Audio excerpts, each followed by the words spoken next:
All right, y'all. We're here live in South Texas with the one and only MFJJ Podium Archer, Josh Jones. How y'all doing today? Dude, I'm excited to get you on the podcast. I've been wanting to get you on here for a while. Yeah, I'm happy to hop on.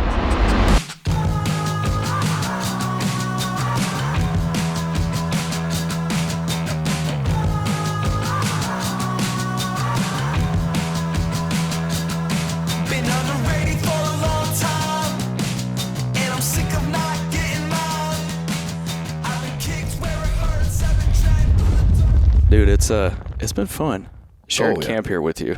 Yeah. You know, like I told you in camp, back in my archery tech days, learned a lot from you on YouTube, watching you, and helped me out and, lead a pretty successful shop for a little while, and then just kind of come full circle sitting in camp with you, Dan, and Mr. Cody Muskie. It's been pretty surreal and pretty cool. Yeah, it's good. So we've had a lot of fun, I'd like to think. Dude, we have. Some phenomenal conversations, which is always my favorite part of these things. Yes. Is the banter and the deep thought that you eventually get as you spend more time together and the relationships evolve and conversations start to go. It's amazing some of the stuff that you come up with and how frequently a lot of everybody has kind of the same thought. And then sometimes it's completely opposite, and you get the opportunity to talk through it and explain it.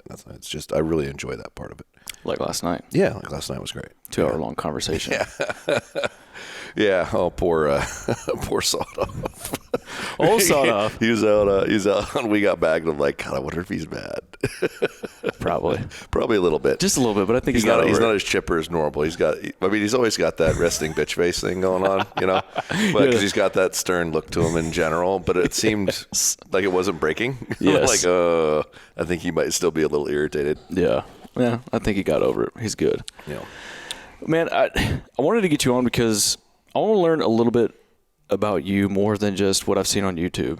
I kind of want to learn about your background, like how you got into archery, how you got into the tech life, shop life, what you're doing on YouTube now, promoting the sport of archery, just learn more about you. So, we probably have quite a few listeners on here, people who are watching this that may not know MFJJ.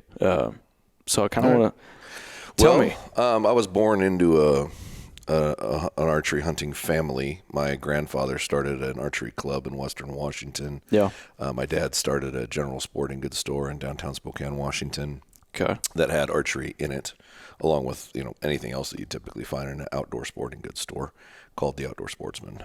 When I was 5, my dad taught me how to fletch arrows, and I started fletching arrows for the shop from the house during just building stock. I did that for a little while. Damn. I think it was 7, and I was like coming into the shop and like reorganizing things, cleaning things up, moving boxes. I think it was daycare, to be honest, if you want to be real about it. And when I think it was 11, it's either 11 or 13, I was actually the Saturday lead tech in the archery department, and some of the conversations I had to have with 40-year-old men. I remember the first day that so the store manager would come over at like 6 in the morning and pick me up from my parents' house because he only lived like 4 minutes away or 5 minutes away because he worked on Saturdays. Damn. And took me into work because it was the one day I didn't have school that they were open. Took me in and had me work in various different departments, but it always ended up getting gravitated back towards archery. I'd been shooting a bow since I was 7. I killed my first archery deer, I think, at 11. Black bear at 11 with a bone arrow. Damn. Trad or compound? Oh, that was compound. Sweet. That was compound. I didn't start shooting a trad bow until I was like 15 or 14, 15, somewhere around there, trying to actually hunt with one. But yeah, I was 11 working behind the counter, and the first guy comes in and says, I need to speak to your archery pro. And he turns around and points at me, and the guy looks at me and goes, come on. And my manager turns around and looks at me and goes, you give that kid 10 minutes. I walked over there. I spent an hour and a half with him, and he walked back over to me. He's like, that is the smartest freaking kid I've ever seen. How does he know all this about bows? Dude. Well, it's what I've always done. I've been passionate about it. I always enjoyed it. It's in your blood. It is. And for one reason, I have a mechanical mind. Like when I see things, I see how they function. Like I'm looking at that camera and wondering what the internal workings of it are doing. Yeah. That's just my brain. And a bow wasn't super complicated to me. And I had a whole bunch of time when tuning because I really didn't get taught. I mean, the rules were very simple. When I first started shooting a bow, it's like, hey, if your paper tear goes like this, you move your rest this way or you move it that way, and you move your nock point up and down, and you check your timing, and that's it. And they're like, nobody ever explained why I needed to move it that way. Like, what was going on that was causing it? Like, why is it when I set this thing square with a tool and it's all perfect and right down the middle, I get a point right there? Yeah. That doesn't make sense to me. And that was the level of knowledge that I was educated with, and then from there I had to kind of figure it out. There wasn't really a school. No. And like this, when was this? 80s? This is 1990, 91. Okay. Probably around there. I graduated in 97 of high school. So, yeah, that'd be 90, 91. So I was just a twinkle in my father's eye back then. Yeah. Yeah, you were just hopes and dreams, baby. Hopes and dreams. Hopes and dreams. The HuntStand podcast is powered by Muddy Outdoors. For Josh and I, we run Muddy because it plain works. From tree stands to box blinds and the new Deviate camo and boots, it's the gear we trust every season. When you're spending long hours in the woods, it makes a difference having equipment that's built for hunters by hunters, and that's why we stick with Muddy. To check it out, head to gomuddy.com. Crossbow hunting has opened a lot of doors for keeping our hunting traditions alive. Crossbows have been great for bringing new hunters into our circle, but also for keeping older bow hunters in the field.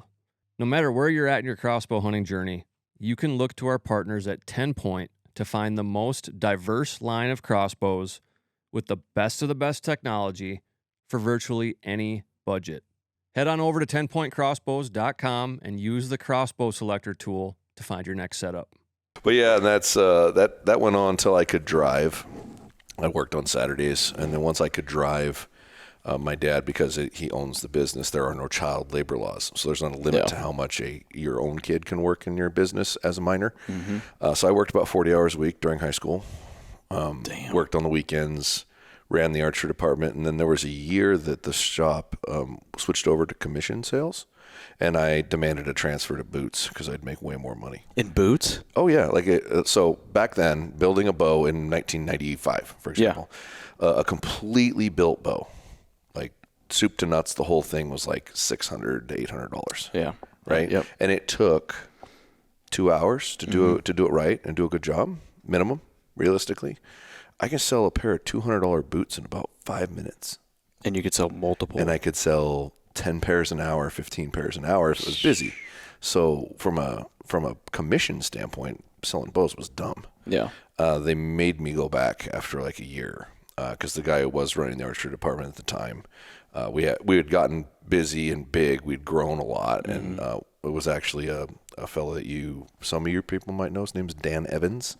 Yeah. A big elk killer. Really? Yeah, he was going to college in Spokane, and during college he ran the archery department, and that was in his days where he actually shot target relatively competitively and was a semi-pro.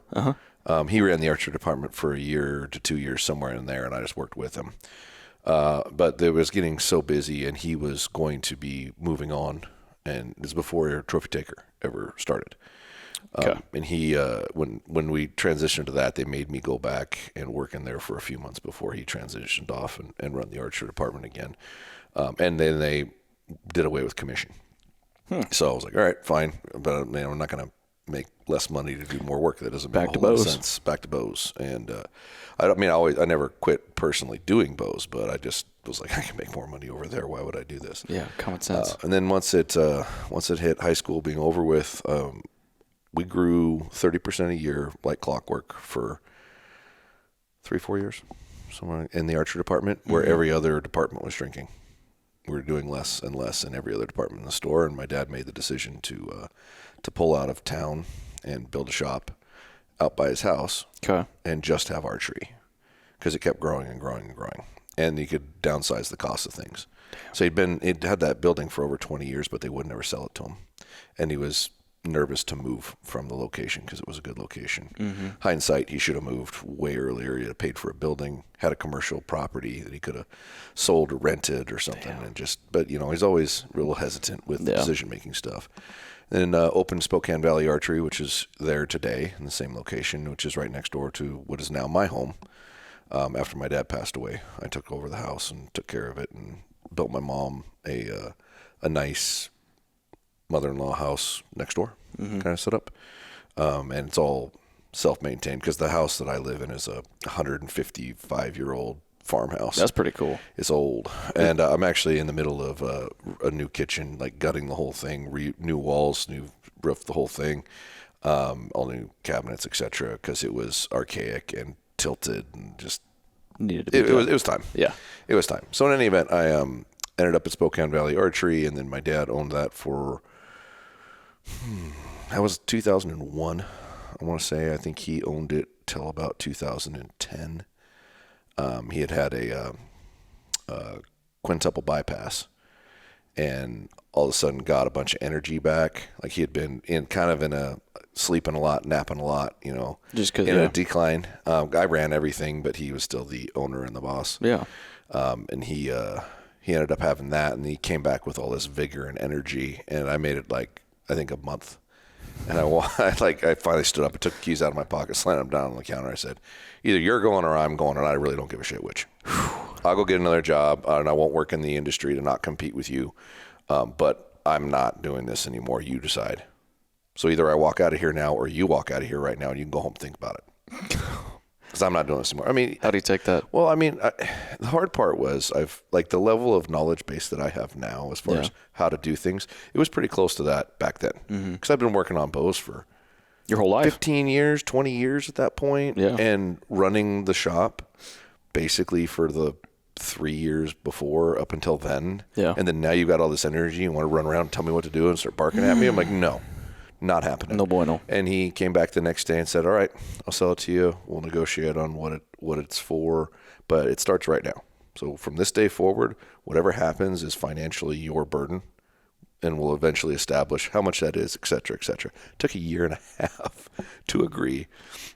Yeah. Damn. And I felt like I paid too much. He felt like I didn't pay enough. And it was just so hard, right? Because everybody that came in that store wanted to work with me and wanted to deal with me, and didn't really want to work with anybody else. Yeah. I'm like, I built it. It was your money, but I built it. It was your baby. Yeah, and then I had to pay for it. But I looked at it from the standpoint, it got to a point where I was like, how much do you need a month to live for the next 20 years? He looked at that and said, all right, and how much do you need to remove all your debts so you don't have any debt? Came up with those numbers. I said, all right, I'll pay that. I'm not paying a penny more than that. And I think this is too much. But I know that's what you need to survive, so I'll do it.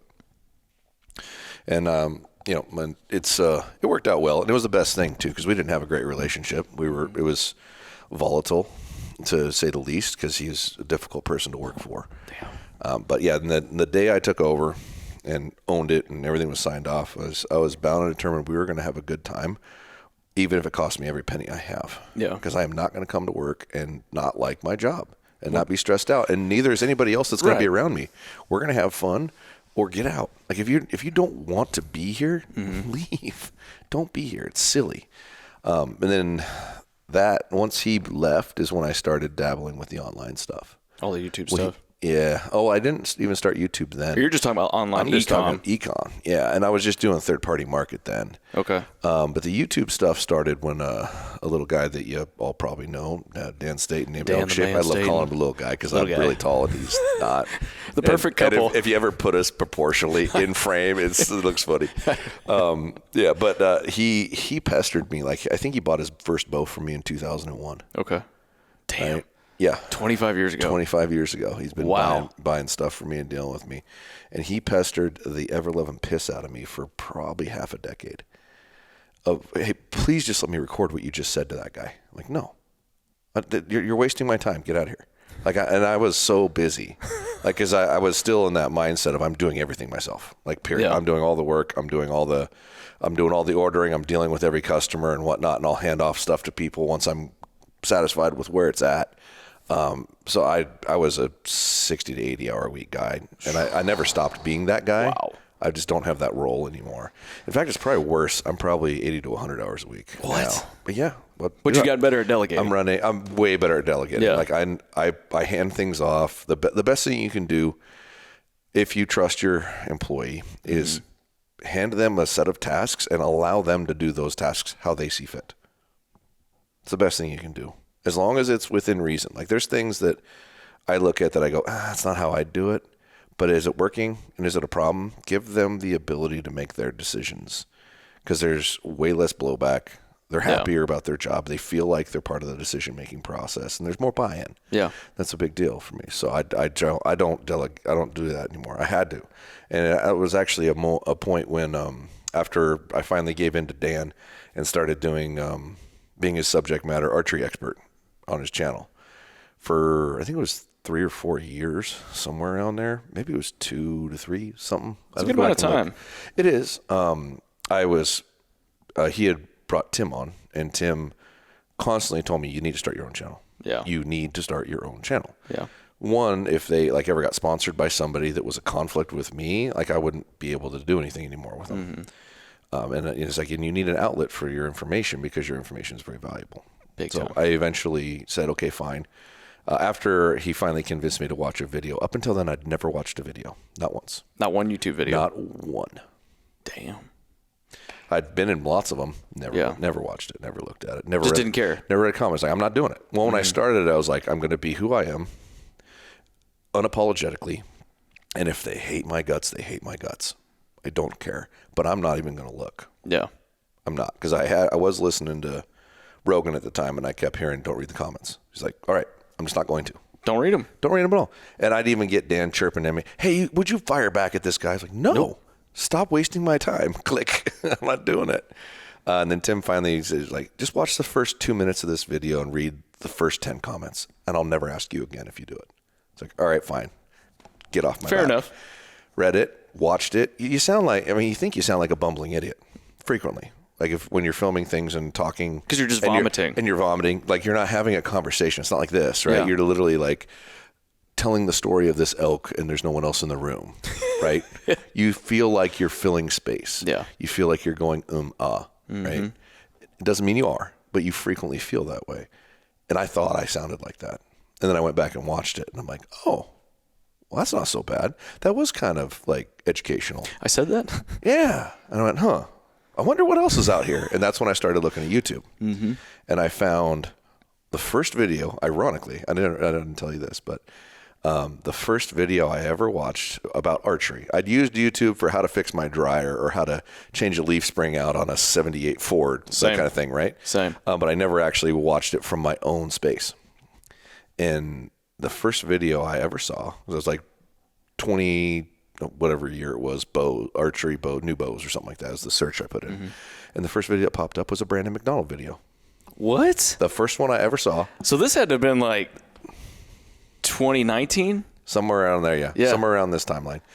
And it was, he bought 4 different flagship bows and set them all up and shot them all to figure out which one he liked the best. Yep. And then tried to resell the other 3 back to let people buy them because he wasn't going to use them. And he would do it in his barn or something, in a dark room. Yeah. Or I remember those. Very cinematic. Yes, I remember those. Brandon's very aesthetic. Yeah. Yeah, I've got to learn that quite well in the recent years. Y'all are business partners, so yeah. We have no financial ties. Oh, no. Okay. I thought y'all were. No, he just wanted to help. I love that. And he was the only person I knew down there. Okay. So I called him. I was like, hey, what are you doing? Right? What are you doing 1st of November when that'll happen? But that was the first one I watched. I went, wow, that was really good. And then I watched 20 after that were all shit. Damn. They were all bad. I was like, these all look like ads. So then that's when sparks started. Then my brain went, okay, somebody has to be subjective here. Yeah. Because I knew what they were advertising wasn't even remotely close to what they really did. Yeah. Right. And I didn't find any videos talking about that. This episode is brought to you by StealthCam, delivering industry-leading trail cameras built for serious hunters. When it comes to monitoring food plots or patterning deer, StealthCam gives us the clarity, reliability, and tools we count on season after season. Explore the full lineup at stealthcam.com. The HuntStand podcast is powered by Yamaha Outdoors. For us, Yamaha side-by-sides like the Wolverine RMX 41000 LE are a game changer for us in the woods. Whether it's hauling gear to the deer stand, putting in work around the farm, or just hitting trails with the family, Yamaha delivers the reliability and comfort we count on. If you want to check them out, And the full lineup of Yamaha ATVs, side-by-sides, and off-road vehicles, head to YamahaMotorsports.com. Like, how is that possible? And the only thing that popped in my head is the people that were dealers. Either there's not a dealer doing this at all, or they're terrified if they say something negative, they're going to lose their dealership. Yeah. Yep. Right. And I was a little nervous about that too early on, because I was going to be subjective unapologetically and compare everything equally. As you should. Yeah, 100%. Right. And I couldn't find anything that was doing that anywhere. So, all right, I guess I have to do that. And so that was the role I took, or the path I took, because I was doing that testing anyway. I just never filmed it and showed it to people. I wanted to be able to tell my customer, hey, this one's about 17 feet off. This one's about 22 feet off. That one says it's 4.3, but it's really 4.7. Yeah. I mean, if you weigh the actual bow itself, that kind of stuff. I was already doing that. So, and I had agreed in my head that I was not going to have any bullshit. I'm not going to take any money. I'm not going to do any sponsorship stuff. I am just going to be blatantly honest and not fill space with time. So I set out to do it, to not make money, not have it be a certain amount of time of video so you make extra ad revenue off commercials or any of that junk. Yeah. Right? None of that stuff. Just give me the good information. Make it as quick and concise as you can, and I'm going to check these 10 things. In the first year I did it. And I want to say the first 2 years, I just did those things, and then after that I started a point system. And that's where we are now. I remember that. Yeah. Seeing it on your whiteboard on your videos. That scared the crap out of me, because now I'm putting a subjective number to every bow instead of saying this feels really good, shoots this speed, that kind of thing. I mean, you're giving the consumer and viewer. Oh, I agree. It was good and necessary. It, yeah. But once again, you're dealing with a brand X, at least one a year, like doesn't want to talk to me for like 3 to 6 months. Like, they're mad. I mean, it's real factual data versus just an opinion data, or an opinion-based review. Well, and there is still some opinion in my scoring system, but I'm trying to get it to where there's none. Like, I'm trying to, okay, how do we tangibly measure this thing that I'm giving an opinion to? Or have we done this for 3 straight years, measuring things the same way, so we have enough data of all these things to give it a number system? Like now, the decibel thing. Yeah. I've done it for multiple years now. So I went through with like the last 5 I did, and actually made a point system off the decimals. So it's no longer this is a 3, this is a 4, this is a 5. There's a scoring chart, and wherever it lands in there is that number. Because there was the negative to it is if you end up measuring like the quietest bow first, you don't know that's the quietest bow that year until you do the rest. That's right. Yeah. So now that I've got 2 years of it, I have never had a bow go outside of this number or that number. So 1 through 5 between here and there, that's how you get the points. And so my goal is to get every category as a number that, hey, this is not my opinion. Yeah. This is the data, and you decide. So, but that's how that all went into that. And I did not expect what I got out of it. I did not expect the response I got out of it. I did not expect that in my second year of doing it, that I would be performing at a similar view rate as Lancaster. And my third year be exceeded past them in almost every video. Well, man, it's for so long, all you've just seen is just a quick first impressions video. Here's the bow. Here's what it does. Here's some specs. You're going further than that. And people love that. I will go further every year, too. I will add 1 to 2 things every year, revise the scoring system. So, unfortunately, for that part, you can't really take 24 against 25 against 26 because what my ranking scores will be different. And next year, we'll add the torquemeter, a little more formal digital measuring version of it. Scientific there. Yeah, and give that part of the points, and we'll take some things away. Like, I'm not going to give 15 points for honesty anymore, because it's very rare that they're not being honest now, because they know you're reviewing They know it. they're getting called out. Yeah. So I don't think I need to have as much weight into that. I can probably take 5 points out of that and put it onto the Torco or that sort of thing. Something else. And then I'll add one other thing. I'm not sure what yet, but I'll add one. I'll try to add 2 each year, 2 new things to it. Damn. Until there's just like nothing else to measure. I'm going to look forward to watching those. Yeah. I am. Yeah. Even like the integration and whatnot. Like I think I'm going to have a certain number of things, and that's all points instead of this is like this and that's that. And I never expected to get to even the scores I'm at now. Like, I didn't think. You probably didn't expect this to blow up at all. How it has. No, and honestly, the half of the reason I did it is because our guys in the shop didn't have to do any testing, and the majority of the customers had already watched the videos. So he doesn't have to, my guy doesn't have to like diagnose that this bow's 3.9 pounds and shoots 328 feet a second and has 6.5-inch brace height with a 32 axle to axle. You've already sold the bow before the customer walks in the door. Well, they know the numbers. They know the stats at least. So they don't come in asking that anymore. Yeah. Like when I was working the counters, there was the same crap every time. What's the axle to axle this one? What's the brace height? What's this? What's this? What's that? Yeah. Same question. What's the draw cycle We like? do not get those questions at all. Yeah. Anymore. At all. Ever.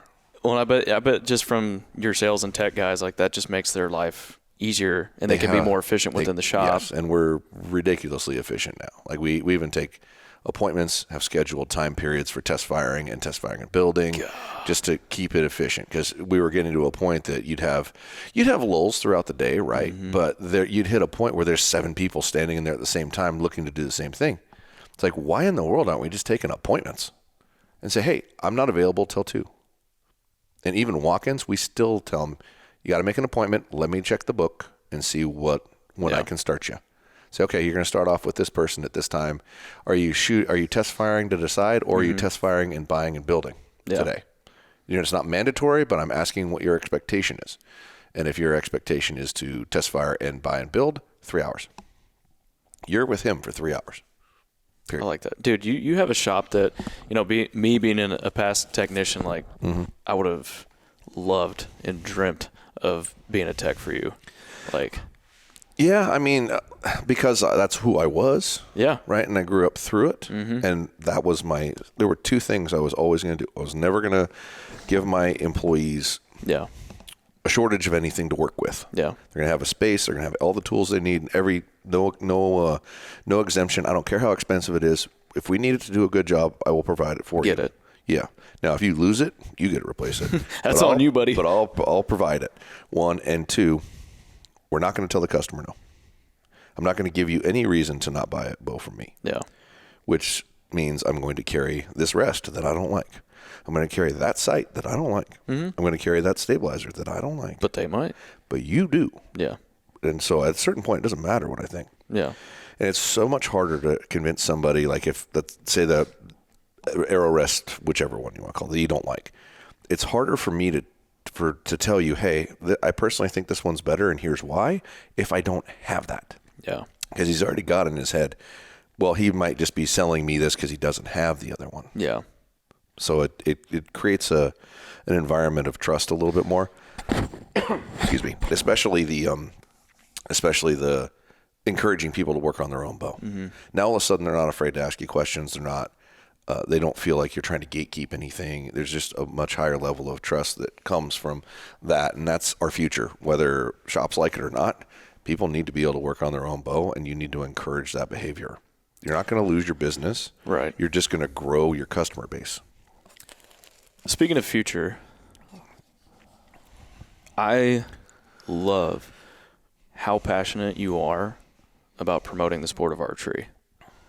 I got to see that last night. We have to grow.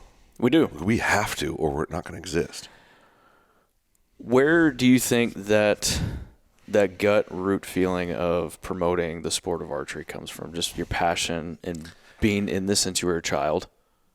So I feel like it is a family legacy to a degree. Like knowing my grandfather started an archery club, my dad built an archery store. And my dad's favorite thing to do was get somebody their first deer. Like he probably took 50 different people out throughout his life to get them their first deer with a bow and arrow. That's cool. He spent so much of every hunting season just doing that. That is cool. Right. And it was a line of people, so many. And people that you'd even be like, that's a like weird, quirky person. He's still like, hey, have you ever shot a deer? Let's get you your first deer. He loved that. Getting people into that side of the sport. Had such a passion for it. And my passion not only comes from that, but it comes from growing up in it and seeing how much it's changed for the worse. Right? Your opportunities are worse. The hunting's worse. The rules are worse. The negativity towards the sport is higher than I've ever seen it. Segregation within the community is huge. And I'm not an idiot. I can see where this is going. Mm-hmm. And I understand the best way to eliminate something is to separate the people within that into different groups so you can eliminate one group at a time because it's smaller. And if you make them enemies, They don't care that you're eliminating the other person. Yeah. And that's the tactics that they will always take to eliminate something that's not politically correct or in good taste or whatever terminology you want to give it. And I've watched this change a lot over my time, and I'm aware that when legislation occurs, there's a higher likelihood of you not getting what you want done if you're in a really small group. And that's what I've seen happen year over year over year. So the reality of it is we all are sportsmen. We all are hunters, and we cannot segregate amongst each other. No. And the biggest threat to archery in general that I have seen in my lifetime, and this is not to speak negatively about it, is crossbows in archery season, right? Every state that allows crossbows over the top of vertical bows as the same weapon has transferred into at least 50% of their consumer base of that hunting. It's growing so fast. Well, and the problem with it, and when I had Greg Poole on my pod, we had a great conversation about it, and he was like, "Why don't his question was, how come you don't see crossbows shooting like 3D tournaments? How come you don't see like crossbows out at the range practicing?" And it's like, because they don't have to. They literally don't. And the negative of that, I mean, yes, great. It's more efficient. It's more accurate. It's, you can hand it to somebody who's probably never shot a bow before. Lower skill level. And they might be able to shoot as good as you do currently with your modern compound. Yeah. Right out of the gate. Yeah. Right? It's more accurate. It's more efficient. Right? That's all great and dandy. But there is no way on God's green earth that that's the same weapon as a bow and arrow. No. And if there's not a segregation between it, this guy over here who picks up a crossbow because that's his transition weapon, he's like, I'm going to start, or I was using a gun, now I want to try a crossbow for a little bit more of a challenge. There's a good chance he stops there and never leaves that place. And he never participates. He never shoots any kind of competitions. He never practices because he doesn't have to. We have to do that to be good, to be proficient if we give a crap about it. That guy will never get to enjoy or appreciate the struggle and having to find a shop to figure out what to do because he can't figure out why his stuff doesn't work good. And then he goes in there and he gets help and he gets some direction. He might meet a couple people in the store that are also customers in the same thing. He might go out to a range and there's other people out there that he gets to meet and interact with and learn with and help develop a community and then grow in that community to where we end up with a lot of people that it's their life's passion. Yeah, it is. Nobody's a life passion crossbow hunter. No offense to them. No. It's not. It's because you don't have to be proficient. That's the whole point. It's the same thing with picking up a rifle and shooting it at 100 yards, taking a 30-06. Yeah. You don't have to have much practice for that. No. You don't. HuntStand offers the very best in mapping, e-scouting, and even gear savings. And the best membership level that you can get through HuntStand is the new HuntStand Ultimate membership. We've got activity forecasts for whitetails, mule deer, elk, and blacktails, and we've got rut maps for all those species as well. And we've got great integrated mapping features like 3D national aerial imagery and a bunch of other base maps and overlays that you're going to want to be able to have access to hunt and scout the most effectively. On top of all that, as a HuntStand Ultimate member, you can get up to 50% savings on great gear from some of the top hunting brands. Go to huntstand.com to learn more. No, there's a small percentage of people that go out to the ranges all the time and those things. Yeah, there is. But there's more of a casual shooting base in rifle than there ever is in crossbow. And the other thing with crossbows is they break, and they break a lot, and they don't have a high shot count. So you're almost encouraged not to practice. What we this is where we had our big conversation last night about this last night. You know, there are people out there that in the archery community that they say that crossbow is not archery. What is your rebuttal to that? The second you say that, you just lost that guy.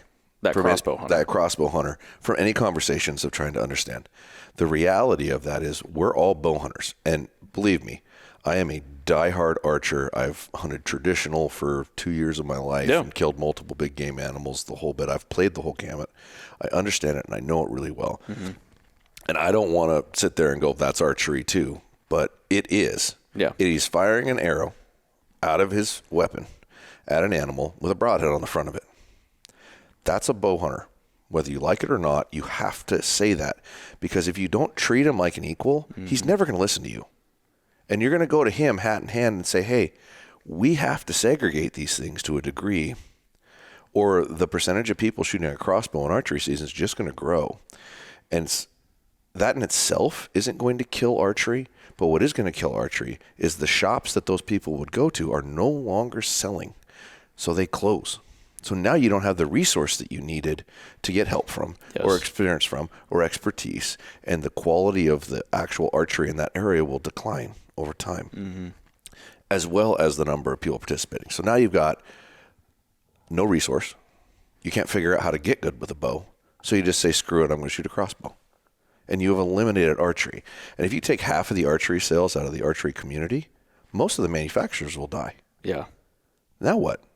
All because somebody somewhere thought it was a good idea to call a crossbow and a vertical bow the same thing in state regulations. Now, if you just spoke up and called your state legislation that dictates those things and complain, and then 1,000 of you do it, you'd probably get it changed. I think so. I mean, no different than how, a certain senator wanted to take away a lot of public land. Like that was the most united I have seen. Yeah. All types of hunters come together to fight that. And it's that same mindset needs to be embraced for archery. Yeah, the whole we refuse to accept this. You are not going to do this. We're calling our legislators and we're complaining and we're blowing up their phone lines. We're going to make sure they can't make a phone call that day. We're all going to do it, period. Yeah. And it worked. It all stopped. Every bit of it got pulled out. So your voice can be heard. You just have to be united about it. But the only way you're ever going to be united about it is if both sides of that think it needs to happen. And the second you say that's not a bow hunter, he's never going to hear you. So you just lost. That's half of the people. Yes. That's half of the people. And that's what's sad about it. I mean, it's comes from a simple place of ignorance and not understanding where that person's coming from. Well, I think unfamiliarity. Unfamiliarity, and I think the other part that it really comes from is an arrogance that I'm better than you. I hate that. But that is 90% of bow hunters. 90% of bow hunters look at a crossbow guy and go, I'm better than you. And I will say, like, I'm not ashamed to say, like, 10 years ago, I was guilty of that. I was too. I was guilty of that 10 years ago. I took one look at that and said, that's a poacher. I was guilty of that until I told you the story last night. My first hunt with a crossbow. Yeah. It's a cringy video that's on YouTube. I'll have to show you later. Okay, cool. Really cringy. Yeah. But when I did that, I'm like, okay, I get this and understand this now. Yes, there's a lower skill set that is needed to do this, but I understand it. Yeah. I understand that guy now. Right. And I didn't have that hate for him anymore. Well, and there's a phenomenal section of the community that's actually a great thing for. Yeah. And a bow hunter should appreciate and encourage that, i.e., are you going to practice? No. Shoot a crossbow. Do you have time? I don't want you out there shooting animals in the butt or making a horrible shot. Yeah. Because you didn't practice. You want to be an ethical hunter. Yeah. If you know yourself and you know you're not going to have the time and you're not going to dedicate the commitment to it, use a crossbow. But maybe the first 2 or 4 weeks of season that's open in states that have really long deer seasons, which, mind you, this is all new to me in the past year because I opened the shop in Tennessee and I've actually spent a lot of time in the East now. It's like, oh, wow, I didn't realize this was as big of a problem as it is. Yeah. It really shifted my focus at that point. And there is such a long season. It's like, hey, first 2-3 weeks of the season, just make it vertical only.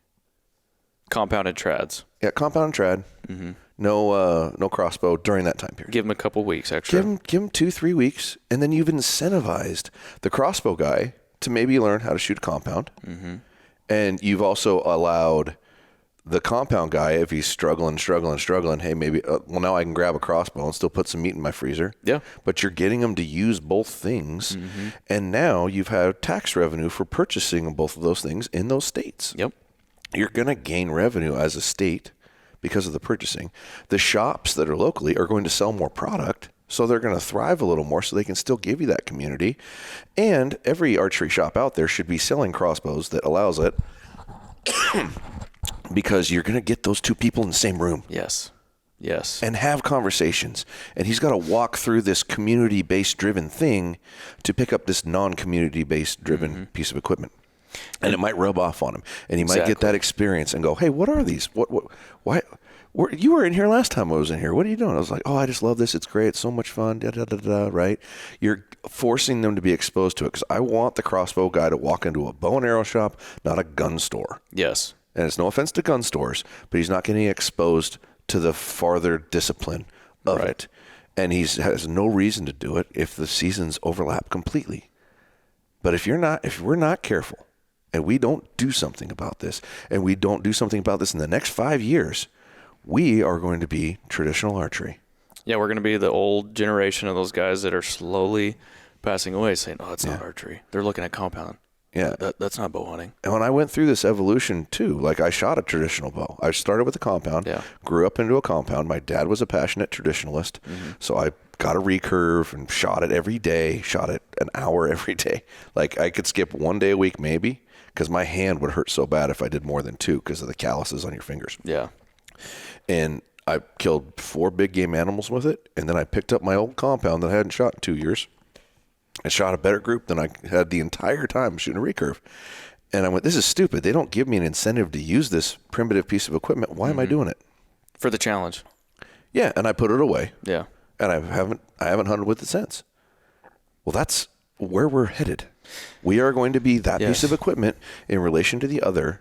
And the majority of people by far are going to use a crossbow if we don't figure out how to get a separation and get them to want to, because they're going to have to agree to it too, to have enough voices. Because if you took all of the archery hunting community together, it's still only a couple percentage of the whole population of people.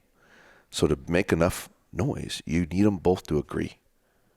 You do. And it's something I'm going to spend a lot of time trying to have happen, because I don't think our community can survive it. No, and I'm going to as well, because I told you, we did a podcast episode on compounds, and crossbows, and some of the kickback we got from it, I would actually probably argue that most of the kickback we got was our community pissed off at each other.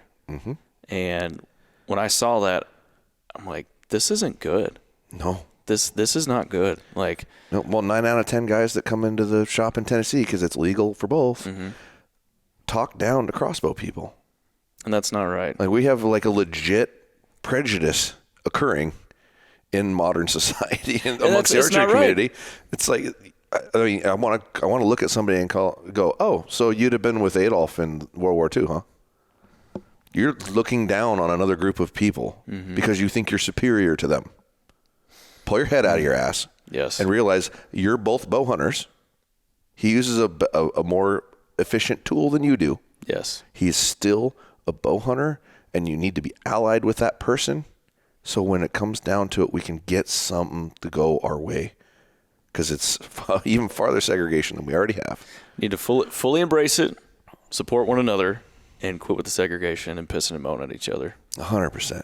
Got to. And you'll get the support of those guys, of the standard modern compound guy or vertical bow guy, if there's a segregation. He'll no longer, he doesn't look down on a muzzleloader hunter. No. He doesn't look down on a rifle hunter, but he looks down on a crossbow guy. Yep. And he does it for one reason, because it's the exact same season over the top of his. Yep. And that's not fair. And he knows it's not fair. We all know it's not fair. Crossbow guys know it's not fair. They all know it, but nobody's saying it. And we have to do it unified, or we're dead. We really are. We will not have a business. We'll all be crossbow guys. That'll all be all that's left. And I do not want to see that. No, I don't either.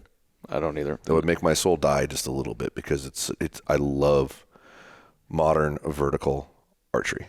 Yes. I just do. I do too. But I also have respect for the other 100%. means and methods. Even the rifle guys, the muzzleloader guys, like, dude, just because they do that. I killed an elk last year with a rifle, and killed an elk the year before with a rifle. I hunt with rifle. I have long distance rifles. I have PRS stuff. I love all of it. I killed 5 deer with the rifle this year. If it sends a projectile downrange, I'm down with it. Yeah. I love it. It's all great. If it's a legal means and method, right, I support it. 100%. Because I'm supporting the hunting community. Correct. 1,000%. Man, I know we are just about short on time here. So if people who are listening and watching this today want to check you out, what's your YouTube channel and Instagram handle? Podium Archer on both. And my YouTube channel's just passed 100K last month. Damn. School. Congrats. Like I said, I never expected that. And the growth curve is just cranking. So I'm pretty excited about it. That's the, dang it. That's the most common place you're probably going to find me. But I have a TikTok, Instagram, all that. It's all on Podium Archer. And 2 brick and mortar archery shops that people can watch in. 2 really good pro shops, one in Spokane, Washington, one in Nashville, Tennessee, and a rather large online store, podiumarcher.com. All your archery needs, $99 and up is free shipping, and coupon code MFJJ might save you a little money. I like it. I will drop all the links for that in the show notes and description below. Brother, I appreciate what you are doing for our community, archery community, the hunting community.